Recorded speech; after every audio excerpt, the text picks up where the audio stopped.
செய்தி. சென்னை கலைஞர் நூற்றாண்டு மருத்துவமனையில் அனுமதிக்கப்பட்டிருந்த விக்னேஷ் என்ற நபர் உயிரிழந்திருக்கிறார். அவரது உயிரிழப்பிற்கு மருத்துவர்களே காரணம் என கூறி உறவினர்கள் வாக்குவாதத்தில் ஈடுபடக்கூடிய காட்சியை நாம் பார்த்து கொண்டிருக்கிறோம். விவரங்களை செய்தியாளர் சதீஷ் முருகன் வழங்கிட கேட்கலாம். சதீஷ் முருகன், வணக்கம். இளைஞரின் உயிரிழப்புக்கு காரணம் என்ன? தற்போது உறவினர்கள் என்ன குற்றச்சாட்டை மருத்துவர்கள் மீது முன்வைக்கின்றனர்? வணக்கம். கிண்டி கலைஞர் நூற்றாண்டு பன்னோக்கு மருத்துவமனையில நேற்று இரவு 7 மணி அளவில் பெரும்பாக்கத்தைச் சேர்ந்த விக்னேஷ் என்கிற இளைஞர் வயிற்று வலி பிரச்சனை காரணமாக அனுமதிக்கப்பட்டிருக்கிறார். அவருக்கு மருத்துவம் பார்த்து முதற்கட்ட மருத்துவ விசாரணையில் அவருக்கு பித்தப்பை கல் பிரச்சனை இருப்பது தெரிய வந்திருக்கிறது. இதனை அடுத்து நேற்று இரவு 7 மணிக்கு அனுமதிக்கப்பட்ட அவர் நள்ளிரவு 12 மணிக்கு அவசர சிகிச்சை பிரிவிற்கு மாற்றப்பட்டிருக்கிறார். தொடர்ந்து அவருக்கு அங்கு சிகிச்சை அளிக்கப்பட்டிருந்ததாக தெரிய வருகிறது.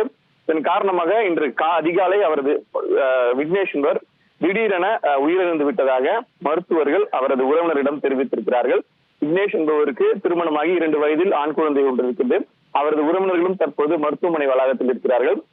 வயிற்று வலி காரணமாக அனுமதிக்கப்பட்ட இளைஞர் எவ்வாறு உயிரிழந்தார் என கேட்டு அவரது உறவினர்கள் அவசர சிகிச்சை பிரிவு முன்பு கூச்சலிட்டு கோஷமிட்டனர்.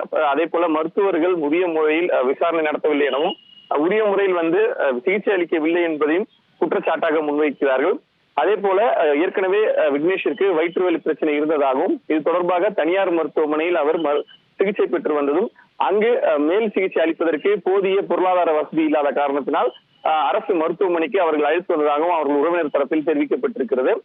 முதல்கட்ட மருத்துவ விசாரணையில் ஏற்கனவே தெரிவித்தது போல் அவருக்கு பித்தப்பைக்கல் பிரச்சனை இருந்திருக்கிறது. அதனுடைய தீவிரம் என்ன என்பது குறித்து இதுவரை தெரியவில்லை. எனவே இது தொடர்பாக மருத்துவமனை கிண்டி மருத்துவமனை மூத்த மருத்துவர்களை தொடர்பு கொண்ட பொழுது அந்த மருத்துவ பித்தப்பை கல் பிரச்சனை காரணமாக அனுமதிக்கப்பட்டிருக்கார். உயிரிழப்புக்கான காரணம் உரிய முறையில் அதிகாரப்பூர்வமாக அறிவிக்கப்படும். அதற்குள் இவர்கள் தேவையில்லாத ஒரு கூச்சல் குழப்பத்தில் உறவினர்கள் புரிதல் இல்லாமல் இது போன்ற வாக்குவாதத்தில் ஈடுபடுகிறார்கள் என்ற கருத்தையும் மருத்துவமனை தரப்பிலிருந்து வைக்கப்பட்டிருக்கிறது. உடனடியாக ஏற்கனவே இங்க இந்த மருத்துவர் பாலாஜி கத்திக்குத்து சம்பவத்திற்கு பிறகு இங்க பலத்த போலீஸ் பாதுகாப்பு போடப்பட்ட நிலையில கிண்டி காவல் ஆய்வாளர் உடனடியாக உறவினர்களிடம் பேச்சுவார்த்தையில் ஈடுபட்டு அவர்களுக்கு என்ன பிரச்சனை நடைபெற்றது என்பது குறித்து விரிவாக தெரிவிக்கிறோம் என்கிற கூறியிருக்கிறார்கள். அதனை ஏற்க மறுத்து தொடர்ந்து காவல்துறையினரிடமும் அவர்கள் வாக்குவாதத்தில் ஈடுபட்ட நிலையில தற்பொழுது மருத்துவமனையிலும் காவல்துறையினரும் சேர்ந்து அவர்களுக்கு விளக்கம் அளிப்பதற்கான அந்த ஏற்பாடானது செய்யப்பட்டிருக்கிறது.